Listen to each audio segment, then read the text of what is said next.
23 plus 44 minus 39. Mom, where is my calculator? 29 plus 48 minus 51. It's 26.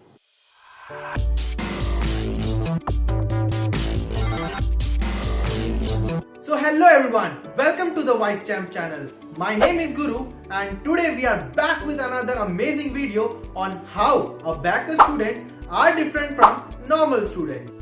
So yes guys, that's very true. If you learn Abacus, you are a superhero. You can save the world from the wrong calculations. So I will let you know how you are different from normal students. The first tip is proficiency in maths.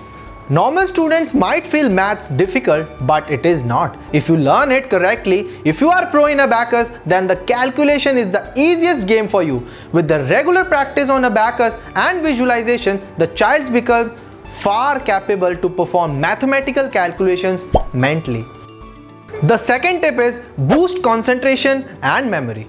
It was observed that the students who received Abacus training were recognized to high level of concentration and memory. It has also helped in improving their memory power.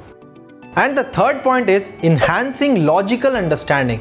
When a child is pro in Abacus, he tries to arrive at a solution. He tries applying logic based on movements of the beads, which leads to enhance in their logical thinking. I think you got me right. That's amazing. So come on, let's learn Abacus and become a superhero. So go and register yourself for a free webinar. Link is in the description. Bye bye.